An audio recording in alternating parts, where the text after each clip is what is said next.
하나님 아버지, 오늘도 주의 음성이 우리를 살리는 양식이 되어지기를 원합니다.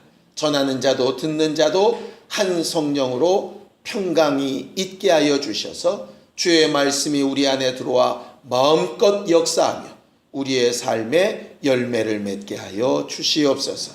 믿음으로 헌금한 손길들 위에 복을 주시고 저들이 하나님 앞에 구하시는 마음을 드렸사오니 하나님께서 저들의 마음의 원함대로 갚으시고 풍성케 하여 주시옵소서.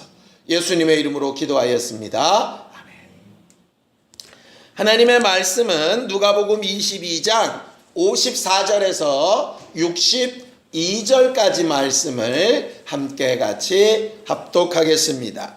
누가복음 22장 54절부터 62절까지 말씀을 함께 같이 합독하겠습니다. 함께 읽습니다. 시작. 예수를 잡아 끌고 대제사장의 집으로 들어갈새 베드로가 멀찍이 따라가니라. 사람들이 뜰 가운데 불을 피우고 함께 앉았는지라. 베드로도 그 가운데 앉았더니 한 여종이 베드로의 불빛을 향하여 앉은 것을 보고 주목하여 이르되 이 사람도 그와 함께 있었느니라 하니 베드로가 부인하여 이르되 이 여자여 내가 그를 알지 못하노라 하더라. 조금 후에 다른 사람이 보고 이르되 너도 그 도당이라 하거늘 베드로가 이르되 이 사람아 나는 아니로라 하더라. 1시간쯤 있다가 또 한 사람이 장담하여 이르되 이는 갈릴리 사람이니 참으로 그와 함께 있었느니라. 베드로가 이르되 이 사람아 나는 내가 하는 말을 알지 못하노라 하고 아직 말하고 있을 때에 닭이 곧 울더라. 주께서 돌이켜 베드로를 보시니 베드로가 주의 말씀 곧 오늘 닭 울기 전에 내가 3번 나를 부인하리라 하심이 생각나서 밖에 나가서 심히 통곡하니라. 아멘. 우리 하나님의 말씀은 생명의 말씀이라고 그 특징을 지어서 말하고 있습니다. 요한일서 1장 1절에 보면 태초부터 있는 생명의 말씀에 관하여는 이렇게 말하고 있죠. 그 말씀이 우리의 귀로 들려졌고 예수를 통해서 보게 되어졌고 또 성령을 통해서 체험되게 되어졌고 우리의 삶 가운데 나타난 것을 주목하고 확증하여 보게 된 것이 바로 하나님의 말씀입니다. 하나님의 말씀은 일반적인 소리, 바람의 움직임과는 분명히 다르게 생명을 전달하는 능력이고 어떻게 보면 바로 그 말씀 자체가 곧 생명이지요. 그래서 마태복음 4장 4절에는 하나님께서 영을 가진 사람이 사는 방법으로 2가지를 말씀하시는데 사람이 떡으로도 살아야 하지만 하나님의 입으로 나오는 모든 말씀으로도 살아야 한다라고 그렇게 말하시죠. 우리는 육체로 음식을 먹고 그 음식을 잘 소화시켜서 그것을 생명의 근원으로 삼습니다.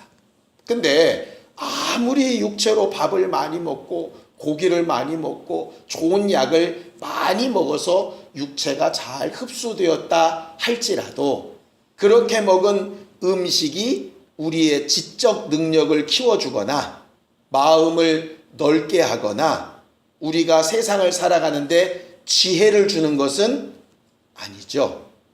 육체는 그저 육체로 먹은 것을 자라게 하고 건강을 유지시켜주는 일에 불과합니다. 먹는 것과는 별도로 꼭 필요한 것이 있는데 공부하는 것이 필요하죠.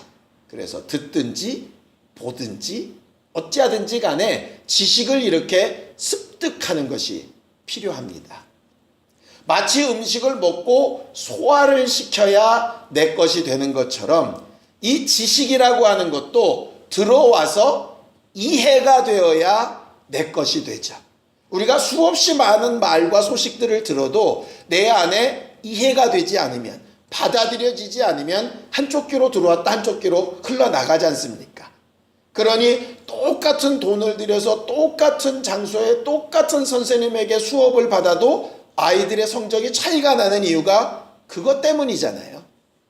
결국 육체는 육체가 먹을 양식을 먹고 소화를 시켜야 유익하게 되는 것이고, 지식은 육체와 별도로 우리 혼이 그 지식을 받아들여서 이해가 되어야 그것을 써먹을 수 있는 유익한 정보가 되는 것이죠.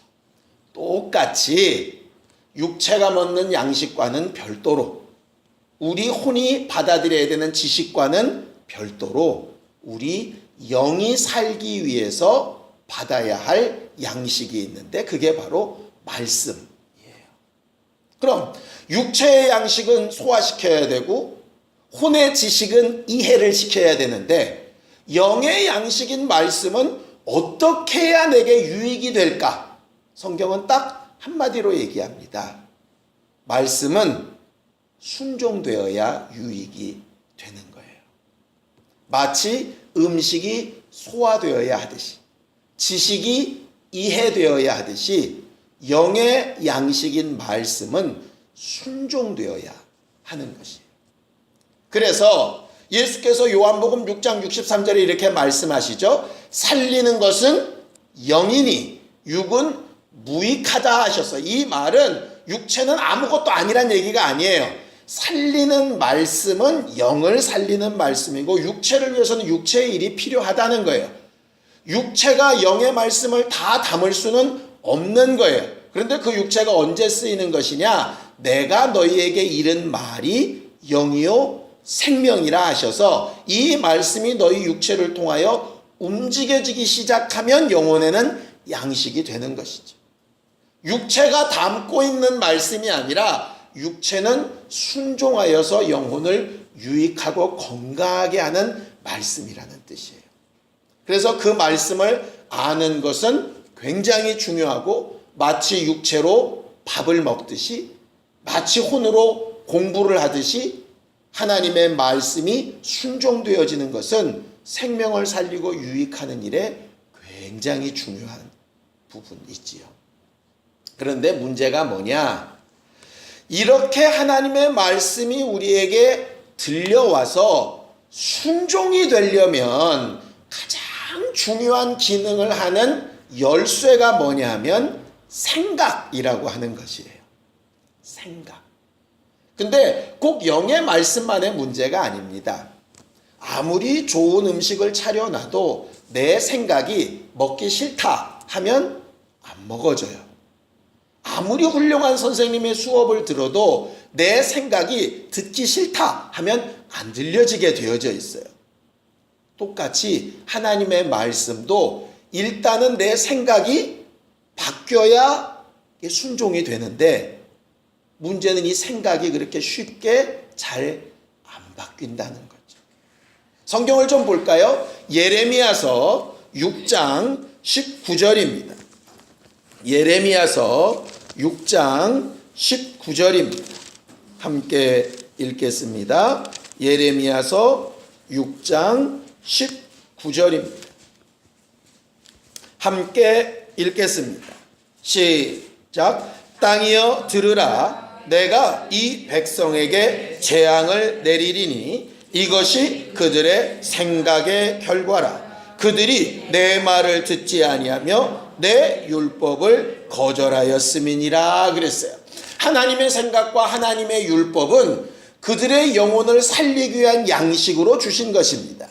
천사를 통한 율법도 영의 양식으로 주신 것이고, 예수 그리스도를 통한 복음도 영의 양식으로 주신 것이고, 성령을 통한 진리도 영의 양식으로 주신 것인데, 그 말씀과 법과 복음과 진리가 왜 거부되느냐 하면 생각 때문이다.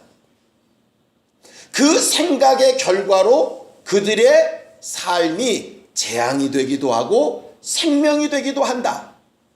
그래서 신명기에 이렇게 말씀하시죠. 너희 앞에 생명과 사망과 복과 저주를 뒀으니까 너희는 살기 위해서 생명을 좀 택해라. 너희 생각을 좀 움직여라. 이렇게 말하는 것이라 이 말이죠.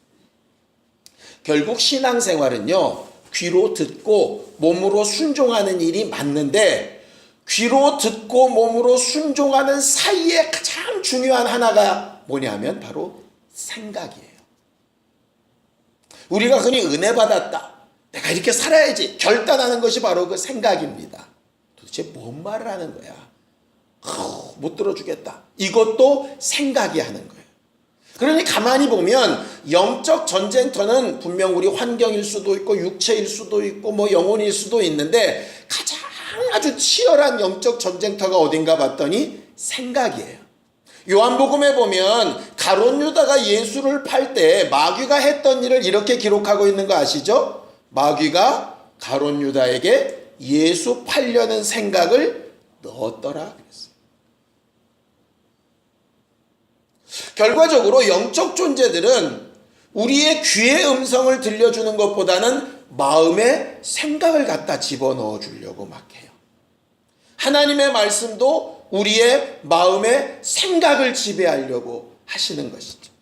우리가 흔히 하나님의 전적인 은혜냐 아니면 우리의 선택이냐, 이 두 개를 가지고 굉장히 첨예하게 논란을 삼습니다. 하나님의 예정론을 주장하는 사람은 하나님은 일방적으로 다 하실 수 있다. 맞습니다. 또 반대쪽에서는 사람들의 선택에 의해 움직이신다. 이것도 또 맞습니다. 왜냐하면 이 두 가지가 함께 존재하기 때문에 그래요. 하나님께서 분명히 예정하시고 계획하신 일이 있으셔도 거기에 함께 할 거냐 말 거냐는 뭐가 열쇠냐 하면 생각이 열쇠인 거예요. 결과적으로 이 생각이 원수가 역사하는 토양이 될 수도 있고 성령이 역사하시는 토양이 될 수도 있어요.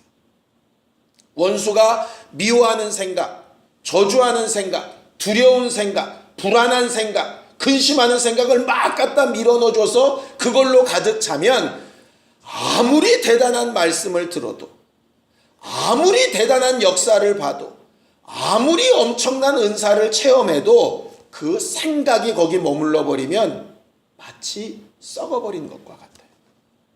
반대로 미흡하고 연약하고 부족해도 하나님이 공급하시는 생각, 살려고 하는 생각, 용서하려고 하는 생각, 회복하려고 하는 생각, 하나님을 향하여 돌아나가려고 하는 생각이 있으면 거기에는 사는 거죠. 왜 예수께서 오시자마자 이 땅에서 천국 복음을 전파하실 때 가장 먼저 메타노헤테, 회개하라 라고 말씀하셨느냐면, 그 회개라고 하는 것이 결국 생각의 방향을 돌이키는 것이에요. 내 생각의 방향을 돌이키는 거죠. 율법을 지켜야만 산다는 생각에서 예수를 믿어야 산다는 생각으로 돌이키는 것, 그게 회개입니다. 나는 저 사람보다 좀 낫고 의롭다라고 하는 생각에서 나는 여전히 내 의로는 하나님 앞에 갈 수 없는 죄인이라는 생각으로 돌이키는 게, 그게 회개예요. 지금까지는 내가 한 일을 자랑하며 누구보다 내가 낫다라고 자랑했던 자가 아무것도 아닌 나를 예수께서 살리셨다라고 그 복음을 자랑하는 자로 생각을 바꾸는 게 회개예요. 근데 문제는 뭐냐? 입술로는 회개를 하는데, 회개하라는 말을 듣고 입술로는 회개한다고 말은 하는데 뭐가 안 바뀌냐? 생각이 안 바뀌어요. 생각. 이 생각을 주장하시는 이가 누구시라고 성경은 되어 있냐면 성령이라고 되어져 있어요. 성경을 좀 볼까요? 빌립보서 4장 7절입니다. 빌립보서 4장 7절입니다. 함께 읽겠습니다. 빌립보서 4장 7절입니다.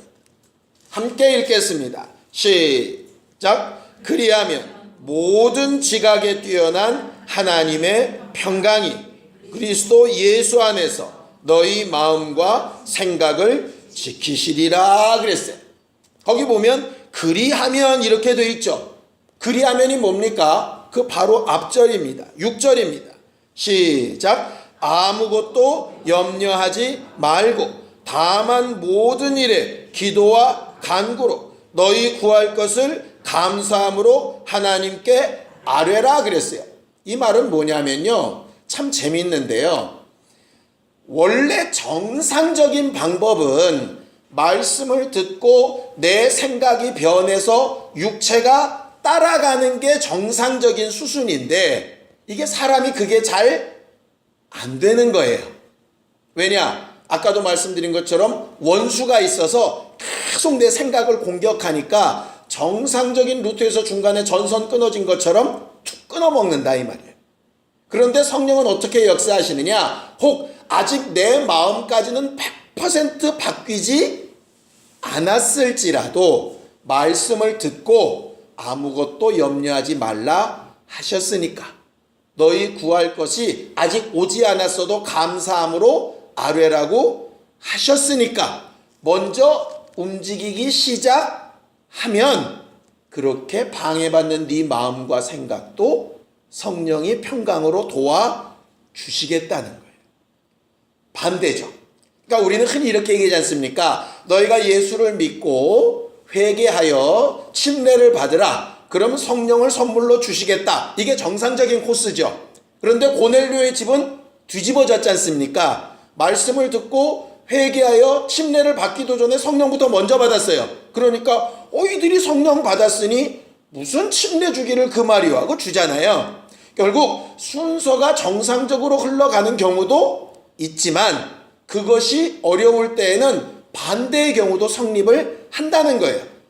그 유일한 케이스가 바로 이 케이스예요. 그러니까 이런 거죠. 내가 아직 감사가 안 넘치는데도 약속을 의지해서 감사를 시작하는 거예요. 그거 참 쉽지 않습니다. 생각이 100% 돌아가지 않는데 그렇게 말한다는 게 좀 이상해 보이는 거예요. 예를 들면 이런 거죠. 하나님이 확실히 계시다는 생각이 아직 없어요. 그런데 하나님 정말 계시면 날 좀 만나주세요. 이렇게 말하는 게 사실 쉽지 않다니까. 이게 뭐 하는 짓이냐. 이런 생각이 들 만큼. 그런데 그 순종의 마음과 생각을 지배하시는 성령의 감동이 있다는 거죠. 결국 제일 좋은 건 듣고 생각이 바뀌어서 순종되는 게 제일 좋지만 그렇지 못하다면 내가 순종하기를 힘써보는 것도 굉장히 중요한 문제 중에 하나라는 거예요. 왜냐하면 하나님께서는 우리의 선택을 존중하셔서 하고자 하는 자에게 더 있게 하시는 하나님이시기 때문에 그래요. 용서가 안 됩니까? 용서하겠다고 순종을 먼저 고백해 보는 거 중요한 문제예요. 감사가 잘 안 나옵니까? 하나님께서 하실 줄로 믿고 미리 감사하겠다고 고백하는 것도 꽤 중요한 문제예요.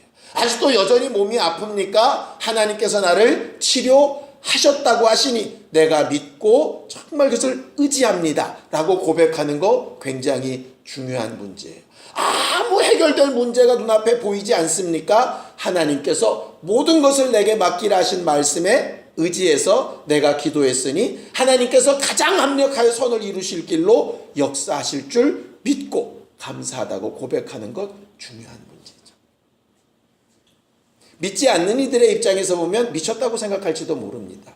뭐야? 자기 암시하는 거야? 계속 자기한테 주문 외는 거야? 그거 아니고요. 우리는 말씀에 의지해서 그 말씀이 내 행동을 지배했으니 내 행동을 지배한 그 말씀이 내 생각도 지배해 주시기를 기대하는 거예요. 그 말씀이 내 생각도, 내 마음도, 내 육체도, 내 환경도 지배하고 있는 상태가 신앙생활하고 있는 상태 아니겠습니까? 그것 가운데 어느 하나라도 버그러지면 제대로 된 것이 아니죠. 가장 중요한 건 첫 번째, 생각을 바꾸는 힘도, 마음을 붙드는 힘도, 육체를 움직이게 하는 힘도 어디서부터 나와야 되느냐? 말씀에서 나와야 된다는 거예요. 세상 사람들의 그런 신념은 되리라 하는 자기에게서 나온 것이고요. 우리는 말씀에게서 나오는 것이죠. 그래서 내 생각이, 내 마음이, 내 육체가 하나님의 말씀을 기억하는 게 신앙생활이에요. 어떻게 하면 말씀을 기억하게 할까? 우리 흔히 그런 경우 있지 않습니까? 이게 의식적으로 한 게 아닌데 무의식적으로도 내가 뭔 일을 막 하고 있는 거예요. 몸이 기억하고 있는 거죠. 이런 거 봤어요. 눈으로 보고 뭐를 따라가면 속도가 느린데 그냥 보지 못했는데도 휙 물체에 따라가는 무의식적인 반응은 이렇게 몸에 익혀진 상태인 거죠. 하나님의 말씀이 막 생각해 보려고 해서 생각하는 것 우리는 물론 초반에 필요하지만 굉장히 익숙하고 성령 충만한 상태라면 하나님의 말씀을 생각을 해보려고 고민하지 않아도 말씀이 몸이 기억해서 쑥 떠오르는 거예요. 생각이 기억해서 쑥 떠오르는 거예요. 마음이 기억해서 아 이게 아니지 라고 방향을 돌이키는 거예요. 이게 가장 성령 충만한 상태예요.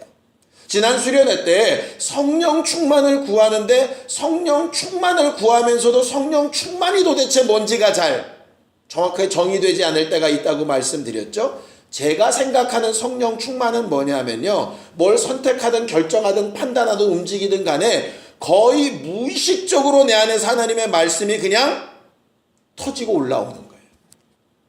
그게 성령 충만의 상태예요.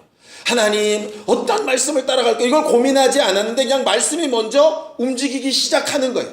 그게 성령 충만이에요. 결과적으로 하나님의 말씀이 생각나게 하는 것, 하나님의 말씀으로 마음이 돌아가게 하는 것, 하나님의 말씀으로 육체가 끌려가게 하는 것, 그것이 바로 성령께서 하시는 일이고 그게 성령 충만한 일이죠. 오늘 성경 본문은 우리가 잘 아는 말씀이죠. 예수님의 제자인 베드로가 예수를 3번 부인하는 말씀입니다. 3번 부인한다 라고 하는 것이 얼마나 큰 죄인가 한번 보죠. 자, 마태복음 10장 33절입니다. 마태복음 10장 33절입니다. 함께 읽겠습니다. 마태복음 10장 33절입니다. 함께 읽겠습니다. 시작. 누구든지 사람 앞에서 나를 부인하면 나도 하늘에 계신 내 아버지 앞에서 그를 부인하리라 그랬어요.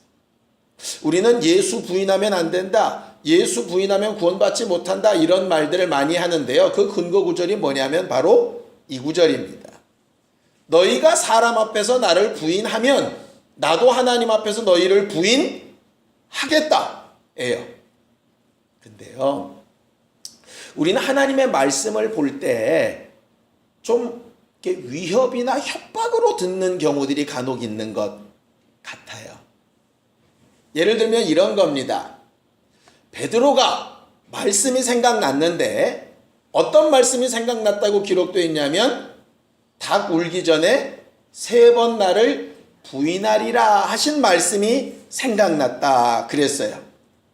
근데 예수께서 그 말씀을 하셨던 이유가 뭘까요? 네가 닭 울기 전에 3번 나를 부인하리라 하신 그 말씀은 왜 그 말씀 하셨을 것 같으세요? 네가 아무리 우겨도 내가 정한 대로 된다? 너는 그 정도밖에 안 되는 인간이다? 아니죠. 만약에 베드로가요, 예수께서 닭 울기 전에 네가 3번 나를 부인하리라 하신 그 말씀만 생각이 났다면 야 신기하네, 진짜 예수님 말씀대로 되네 이러고 끝나지 심히 통곡하니라까지 아마 안 갔을지도 몰라요. 근데 예수는요 3번 나를 부인하리라 하신 말씀 전에 더 중요한 말씀을 하셨어요. 사단이 너를 밀가부로도 청구하였으나 내가 네 믿음 떨어지지 않기를 계속 기도한다. 그러니 너는 아무리 힘들고 아무리 어렵고 아무리 낙심되고 아무리 바닥까지 내려갔을지라도 돌이킨 후에 내 형제를 굳게 해라. 사실은 그 말씀이 하고 싶으셨던 거예요.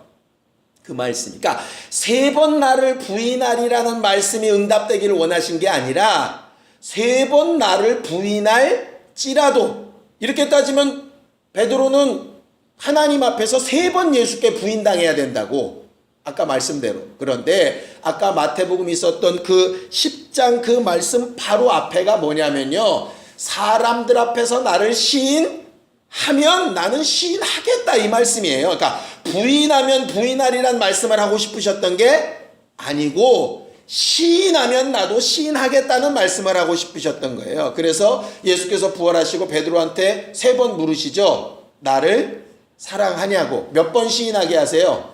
3번 시인하게 하시죠. 왜? 3번 부인했으니까 3번 시인해야 플러스 마이너스 제로잖아요.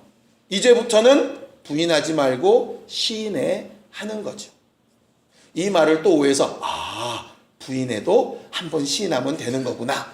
이런 착각을 하라는 얘기는 아닙니다. 우리는 부인하면 죽는다에만 너무 이렇게 매여 있는데요. 하나님의 본뜻은 어떻게 하면 죽는다가 아니에요. 아까 말한 대로 하나님의 말씀은 생명의 말씀이라 어떻게 하면 산다거든요. 부인하지 말아라. 근데 혹 부인하게 될 수밖에 없는 연약함 가운데 있을지라도 뭐를 기억해라. 시인하면 산다는 거예요. 그 마음의 방향이 어디인가를 내가 보겠다는 거예요. 베드로가 예수 앞에 나름 다른 제자들보다는 좀 용기가 있어서 예수 잡혀가시는 길을 따라갑니다. 따라가는데 갈등이 있어요. 따라는 가고 싶은데 죽는 거에 대한 두려움은 있죠. 그래서 첫 절에 뭐라고 되어 있냐? 따라가기는 따라가는데 멀찍이 따라갔다 이렇게 돼 있어요. 이거는 따라가는 것도 아니고 안 따라가는 것도 아닌 거예요. 우리가 흔히 하고 있는 상태. 순종을 하기는 해야 되겠는데 하려 그러니까 너무 사실 힘들어. 그러니까 이걸 중간에 멀찌감치 이게 따르는 것도 아니고 안 따르는 것도 아니고 그냥 확 예수 앞에 들어가는 것도 아니고 안 들어가는 것도 아니고 용서를 깔끔하게 하는 것도 아니고 안 하는 것도 아니고 말씀대로 살아보겠다고 그냥 헌신을 확 던지는 것도 아니고 아니는 것도 아니고 그냥 아니라고 하기에는 뭔가 있고 뭘 한다고 하기에는 좀 한 다리 건너고 뭐 이런 말 그대로 양다리 걸친 것처럼 여차하면 내가 이쪽으로 돌이키리라 하는 그런 느낌으로 예수를 따라가죠. 그렇게 따라가면서도 자기의 필요에는 너무 정직한 거예요. 날이 추우니까 불 펴진 데 앞으로 가는 거죠. 보통 이게 캥기는 게 있거나 좀 그런 사람은 밝은 대로 안 나오죠. 그러니까 맨날 얘기하잖아요. 우리 교회는 기둥이 없지만 시험 들면 어디로 간다고요? 기둥 뒤로 간다고. 은혜 받으면 점점 앞으로 나오고 막 이렇게 되는데 베드로는 정말 예수를 멀찍이 따라가고 싶은 것보다도 더 간절했던 게 뭐냐면 몸이 추운 거예요. 그러니까 불가 앞까지 왔어. 왔더니 어떤 여종 하나가 야, 너 자세히 주목해서 보니까 너 저 사람이랑 같이 있었던 사람 같다? 그러니까 뭔 말이냐? 그때 시제가 뭐냐면 나는 과거부터 이 사람을 안 적도 없다. 이게 첫 번째 부인이에요. 이 사람을 과거부터 알아온 적이 없다 이 말이에요. 조금 있으니까 또 다른 여종이 얘기합니다. 누가복음은 안 되어 있지만 다른 데는 여종이라고 되어 있어요. 한 문지기인 여종이 아닌데 너도 그 쫓아다니는 그 무리 가운데서 내가 봤는데 이렇게 얘기해요. 너 뭔 말이냐? 난 지금도 저 사람을 모른다. 이건 현재적인 거예요. 그 다음에 세 번째는 제사장의 종이 너 말하는 어투를 봐도 쓰는 단어만 봐도 예수의 사람이 맞는 것 같아. 이렇게 얘기하는 거죠. 그만큼 베드로는 예수께 좀 익숙한 사람, 예수가 잘 쓰시는 단어를 같이 쓰고 있는 사람인 거죠. 신기합니다. 말하는 것만 들어도 어디 교단 사람인지 대충 답이 나와요. 장로교단이 쓰는 언어들이 있고요. 순복음교단이 쓰는 언어들이 있는데 그것처럼 베드로도 아마 그랬던 모양이에요. 갈릴리 사람의 특성, 그 다음에 예수 그리스도가 쓰였던 특성이 네 말 가운데 이미 은연중에 드러나고 있다는 거죠. 근데 저주하며 스스로 모른다고 끝까지 부인을 하게 됩니다. 신기한 건 드라마처럼 그 순간에 멀찍이 떨어져 있는 베드로를 예수께서 돌아서 쳐다보시는 거예요. 예수님과 눈이 마주친 거예요. 일반적인 경우라면 양심에 꺼리끼고 창피하고 부끄럽고 이게 뭔가 싶고 그런데 신기한 건 그 순간에, 가장 창피할 수 있는 그 순간에, 가장 낙심할 수 있는 그 순간에, 가장 괴롭고 피하고 싶은 그 순간에 베드로에게는 큰 역사가 하나 일어났죠. 말씀이 생각난 거예요. 베드로는 왜 가룟 유다처럼 죽지 않았을까? 간단합니다. 말씀이 생각나서 안 죽었고요. 말씀이 생각 안 나서 죽었어요. 우리는 어떤 경우에 실패할까? 말씀이 생각나면 성공하고요. 말씀이 생각 안 나면 실패합니다. 어떨 경우에 하나님의 사랑을 받을 수 있을까? 형편이 좋아서 아니에요. 베드로처럼 예수를 3번이나 부인하는 아주 제일 바닥 같은 가운데 있어도 말씀이 생각나면 사랑받을 수 있어요. 근데 왕궁에 있어도 말씀에 생각 안 나면 실패하는 거예요. 신앙생활의 키포인트가 어디냐 하면 내 생각에, 내 육체에, 내 마음에 말씀이 생각 나냐 안 나냐. 그 말씀이 내게 영향력을 미치냐 안 미치냐. 결국 신앙생활 그것 때문에 하는 거예요. 베드로 입장에서도 죽고 싶었을 거예요. 그러지 않았겠습니까? 이 사건이 이렇게 계속 기록되어져서 예수가 죽으시고 나서 수천 년 동안 계속 베드로 그럼 3번 부인은 아주 그냥 따라붙는 거예요. 얼마나 창피하겠어요. 자기 생각 같아서 막 지우고 싶고 성경 요 부분을 좀 도려내고 싶을지도 몰라요. 그런데도 불구하고 그런 처참한 상황에서도 유일하게 살아날 수 있는 유일한 방법은 단 하나예요. 생명의 말씀이 생각나서. 우리가 일생 신앙생활 하다가 베드로만큼까지는 바닥에 깔리지 않아도 순간순간 바닥으로 치달아 내려가는 경험들을 분명히 하게 될 거예요. 지금은 마냥 행복한 것 같아도 어쩔 때는 생각지 못한 슬픔이, 어쩔 때는 생각지 못한 낭망이, 어쩔 때는 생각지도 못한 분란이 우리 안에 있을 수 있어요. 그때 제일 중요한 거, 어떻게 하면 이걸 이길까? 어떻게 하면 빨리 피할까? 어떻게 하면 이걸 해결할까? 그게 지금 중요한 게 아니라 성경에 말씀하시는 최고의 키포인트는 뭐냐면 그 상황에서 말씀이 생각 날 거냐 안 날 거냐의 문제. 그것을 주장하시는 분이 성령이세요. 그것만 할 수 있다면 우리는 지옥에서도 살아나올 수 있어요. 그게 안 되면 아무리 천국같이 살아도 이미 지옥에 있는지도 몰라요. 우리의 신앙생활이 일평생 성령께서 깨닫게 하시는 생명의 말씀으로 생각나고 기억되고 순종케 되고 이끌림을 받는 신령한 사람들이 되기를 예수님의 이름으로 축원합니다.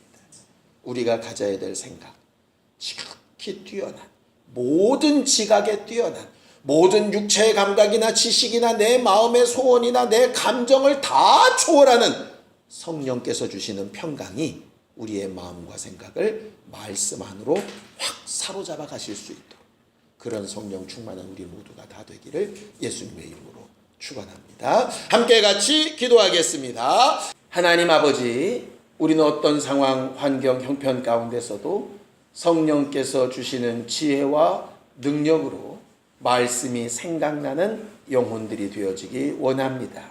생각나게 하신 그 말씀이 우리의 마음과 생각을 평강으로 지배하고 또 그 말씀이 우리 육체와 환경을 순종시켜서 하나님을 시인하게 만드는 거룩한 삶이 되어지기를 원합니다. 어려울지라도 또 우리 뜻대로 되어져 행복하고 또 풍성할 때라도 다른 것으로 나를 판단하는 것이 아니라 성령으로 인해 말씀이 생각나고 있고 인도받고 있는가를 분별할 줄 아는 지혜와 명철이 있게 하여 주셔서 하나님께서 우리를 바라보실 때 주와 눈 마주치고 성령께서 내게 다가오실 때에 그 말씀으로 인하여 생명을 얻고 담대케 되어지며 풍성히 나누어 줄 것이 있는 우리 모두가 되도록 역사하여 주시옵소서.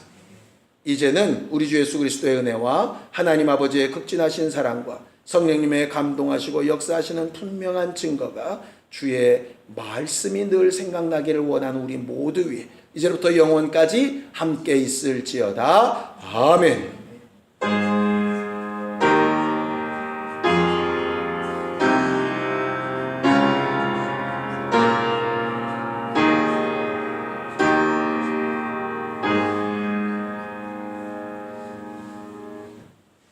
우리 예배 받으신 하나님 앞에 박수 주고 내겠습니다. 수고하셨습니다. 감사합니다.